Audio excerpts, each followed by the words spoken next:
Hey, what's going on guys? Garden Shed here and welcome! So, off the bike video today. I haven't really had time to record a massive video, but my V-Strom is finally sorted. Sorry, I can't get used to which way around to hold the camera with these sorts of things, especially when it's facing me. Yeah, I thought I'd go through some of the add-ons and different bits and pieces and just talk through those with you. So, let's go through it now. And as you can tell, sorry for the top box in the way down there. A lot has changed. So we'll start from the nose and we'll work our way backwards. So, first thing you may notice that's a bit different from V-Strom is the red sticker kit here. And it also goes down on the sides here and along the tank, and it is a standard optional extra from Suzuki. I will admit there were quite a few issues with actually getting them fitted because they kept ripping. The vinyls are a really terrible quality, so you can see, I don't know if it'll pick it up on camera, there's a slight split down there, but we managed to hide that and I've stopped noticing it now, so it doesn't really bug me as much. But I just think it breaks up the black a little bit, especially mine. It seems to be different to other black V-Stroms in the fact it has a black beak rather than a silver beak. I don't quite know why that is. It just does. Windscreen wise, I've changed out the original windscreen. I did try Givi Airflow after many recommendations, but I went back to my tinted MRA X screen, which I had on my previous V-Strom, and I never got round to binning, which is a good thing because I would have ended up buying another one. I think they're absolutely front. They're really not as big, and they're not as tall either, so I don't find it sits in my eye line. It sits below my eye line. Gives me a decent amount of visibility, a huge amount of wind protection. Then, moving on, we have the Bark Buster VPS handguards. I did look at Suzuki and I did look at Givi as well as SW Motec, but I figured I'd rather get a handguard that was solid and stable. So I went with the Bark Busters. Nathan Millward recommended them, and also I noticed quite a few people recommended them. They'd done long trips and things like that. I have to say they're absolutely brilliant. They have this metal bar that comes through here, so when you order them you have to order the bike specific metal bar, and then the plastic guard just screws on to there, and they come in all sorts of varieties and colours, but I thought I'd carry on with the black. And then there's this optional spoiler, which again just unclips, two little bolts there and one down there, so you can allow greater airflow to your hands. So far I've ridden in cold conditions and down to about 3 degrees. I don't need thermal gloves. I'm still wearing my ventilated gloves. They work really well. I think a true test is going to be in the summer, just quite how well they perform. All these bits and pieces I will try and put links down in the description below. In the cockpit we have a Garmin satnav mount. I think I went through the 396 LMT. Basically it was cheap and had European mapping. I've always navigated with notes on tank bags rather than satnavs. I prefer it. I learn the roads better. I have got lost a couple of times or had to make a detour, and obviously when you're travelling by notes you can't really reroute yourself without sitting down with a map, so I thought satnav's useful ahead of the European tour. And that has just been mounted to a Givi satnav accessory bar that runs along here. It just mounts off the back of the windscreen mount. I did have to bulk it out, get some longer bolts, and also some extra washers and things, 'cause the MRA has extra brackets, so it was going through a lot more metalwork than it needed to, or was designed to, so I had to get longer bolts and then pad it out with washers. But so far so good. And then just a cheap eBay ram ball mount that holds that onto the bracket there, which I'd much rather have it there, position there, than on the handlebars, because I don't need to take my eyes off the road. I can quickly glimpse down and see it, and so far so good. It works really well. Then on this handlebar I have the display for my Scott Euler E system, which is the electronic one. So far I'm not overly impressed with it, but we'll get into that. I haven't had it on for long.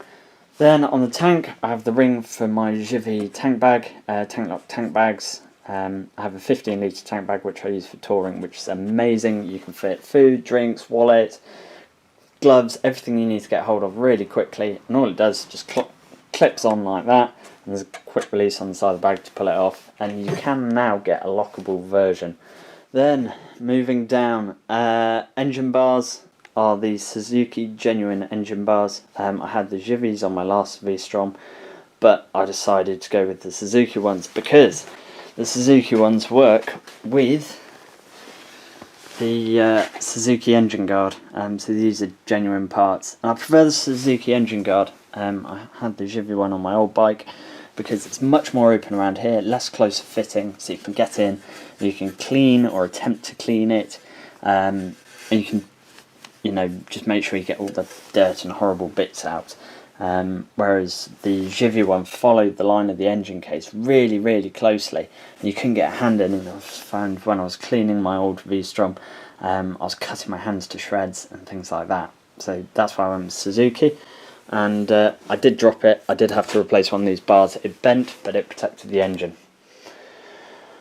Then moving on, genuine V-Strom tank pad. I really like it. Low profile, very simple design, just a tank pad really. I have the optional low seat. As you can see, I'm 5'6", so it's just scooped out a little bit there, which makes it a lot more easy for me to touch the ground. And it's actually really comfortable. Coming from a Honda, I think anything's going to be comfortable. But I've had no qualms sort of doing 200-mile days. It's really going to be put to the test when I go to Europe in summer, but that's plans for another day. What else have I changed? Moving back, we have the fixed pannier rails.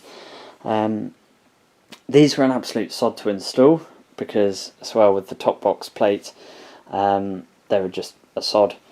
So these are the fixed ones just because I was a little bit short on money. It was £100 more for the quick release one, so you literally have a tool and you go ka-dunk, ka-dunk, and the whole rail comes off, so you're not lugging it around. But in the interest of saving money, I went for this. And to be honest, I wish I'd gone for the quick release ones. Just less weight on the bike really when you're not using the panniers. And then the bracket for the Dolomiti panniers, it just bolts on over the top of the existing mount. And the Dolomiti panniers are in that box there, and I can't be bothered to dig them out. But the difference is, so my dad's BMW S1000XR has the quick release mounts. You can see just under there, that little bracket there is where the quick release mounts go in. So it looks much, much tidier without having pannier rails and things around the bike. But as I say, I couldn't quite stretch that on my budget. Then Givi top box rack. I wanted matching luggage and I wanted all my luggage to run off a key. These two are really compatible, and I prefer the metal plates compared to the plastic ones. I think it just looks a lot better. It certainly feels a lot more sturdy. And for top boxes, so I have my for top boxes I have my Givi Dolomiti top box. Really, really like it. It's good for one helmet, drinks, gloves. I can get everything in there. And this little dust cap down here is brilliant. It stops all the dirt going off the back wheel, which was a problem on my previous V-Strom that I had. And then token, super good autism awareness sticker, and a charity sticker that Cat Harley was selling. So there we go. And then camera mounts for the European trip for the second camera. I know you haven't seen that recently. It's because the mounts I bought are terrible. I tried mounting to the top box and the camera just kept falling over within the space of a mile. And the handlebar mount for the camera snapped the first time I tried to move it, which means that, yeah, I have no mounts at the moment for my second camera, which is why I haven't seen it. I do still have the old big 52 litre top box, Givi top box from my old V-Strom, which is there.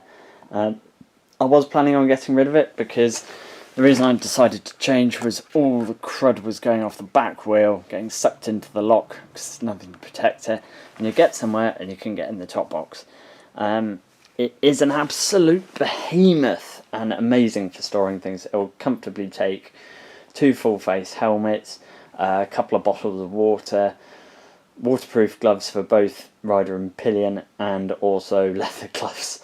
But I've recently tried getting my girlfriend on the back, so I'm going to hang on to it because they're not settling very well second hand. So yeah, top box. Panniers, sorry, match my metal top box. Then, where do we go next?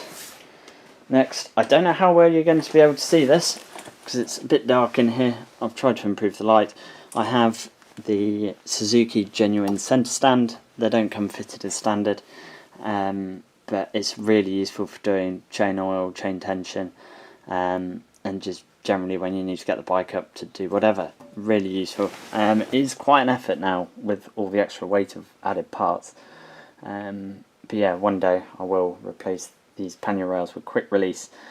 Then just down here you can see my Scott Oiler E system, and it's actually going back. The dealer fitted it, and it's actually going back to be fixed because the nozzle they've put there, and everyone says it should be down here. I hope you can see all right.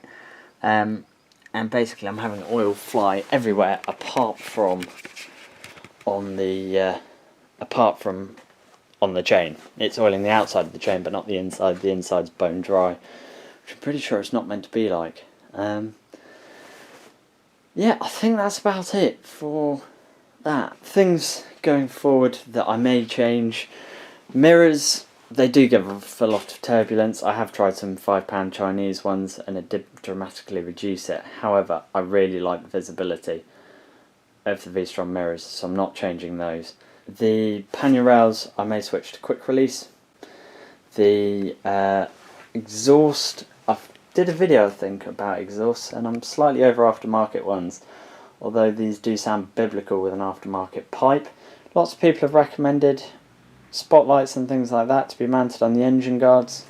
Apparently they say the headlight's not very good. I've ridden at night and I think the headlight's absolutely fine. No qualms about it, but I used to ride with a Chinese bike with a headlight that shone at the wheel nuts, so everything seems better. Eventually one day I may get heated grips. I don't really need them, as I say. It gets down to about 3 degrees before I think of putting on thermal gloves now with the handguards. So we'll see, but at the moment it seems like money that's not worthwhile spending. Yeah. So there we go. There is my 2018 Vstrom 650. If you have any questions, let me know, and I'll try to answer them as best I can do. If you want to know where the parts came from, things like that, then I'll put links where I can find them to in the description so you can see them. But yeah, thank you ever so much for watching, and take care.